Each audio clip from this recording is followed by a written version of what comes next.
ہمارے ہاں ہی ہمارے اندر کے گھسے ہوئے کچھ مولوی رنگ برنگے، نام تو سلیمان رکھا ہوا ہے اور ساتھ میں بعد میں مصباحی بھی لگایا ہوا ہے پرلے درجے کا ناسبی، جسے حضور کی حدیث ہی قبول نہیں۔ حضور نے فرمایا یا علی انت اخی فی الدنیا والآخرہ، اے علی تو دنیا آخرت میں میرا بھائی ہے۔ جو مانے وہ سنی اور جو کہ جی کیوں، حکیم صاحب نے کلام لکھا، علی ورگا زمانے تے کوئی پیر وکھا مینوں، علی باج محمد دا کوئی ویر وکھا مینوں۔ یہ جب اس نے کہا نا علی باج محمد دا کوئی ویر، اس سے یہ مطلب نہیں کہ باقی بھائیوں کی نفی ہے، وہ کہنا یہ چاہتا ہے کہ جس طرح ابو بکر صدیق ہے اور کوئی صدیق نہیں ہے، اور کوئی صدیق نہیں۔ یہ جو حدیث میں ابھی پڑھ رہا ہوں، اس کے آگے میں اگر لفظ میں بول دوں تو اس پہ اور کیڑے چھلکے تمہیں اور اچھلو گے۔ حضور پاک کی حدیث میں یہ علی کا ہاتھ پکڑا، فرمایا الا ان ھذا اول من آمن بی، یہ ہے جو پہلے مجھ پر ایمان لایا، وھذا اول من یصافحنی یوم القیامہ، یہ پہلا ہے جو قیامت کے دن مجھ سے مصافحہ کرے گا، وھذا الصدیق الاکبر، اور فرمایا یہ صدیق اکبر ہے،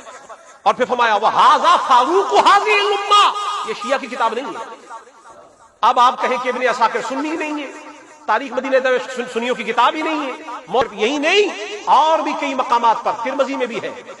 کہ علی خود فرماتے ہیں مجھے حضور نے فرمایا انت الصدیق الاکبر، تو صدیق اکبر ہے، نے فرمایا، ترمذی میں لکھا ہوا ہے اور یہ ابن عساکر میں لکھا ہوا ہے، یہ حدیث میں نے پیش کر دی۔ یہاں پر اب میں کہتا ہوں وہ سلمان جو ہے آپ کا ناسبی، جو ایک جملے پہ روتا ہے اگلے پہ بالکل صحیح ہو جاتا ہے، اسے ایک جملے پہ رونا بھی آتا ہے اگلے پہ ہنسنا بھی آتا ہے، واہ تیری ایکٹنگ پہ قربان بھائی، تم جیسے لوگ بھی ہماری صفوں میں آنے ڈرامہ باز۔ اور میں کہتا ہوں یہ دیکھیں، اگر علی ورگا زمانے تے کوئی پیر وکھا مینوں اور علی باج محمد دا کوئی ویر وکھا مینوں، اس سے نبی کے باقی بھائیوں کی نفی ہوتی ہے،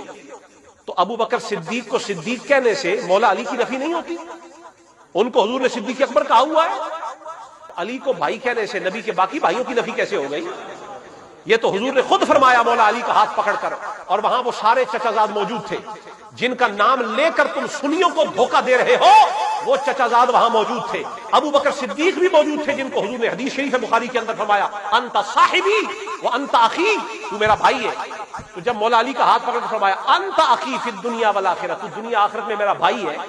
تو حضور کے باقی چچا زاد بھائیوں کو کوئی مسئلہ نہیں ہوا، باقی چچا زاد بھائیوں کو کوئی مسئلہ۔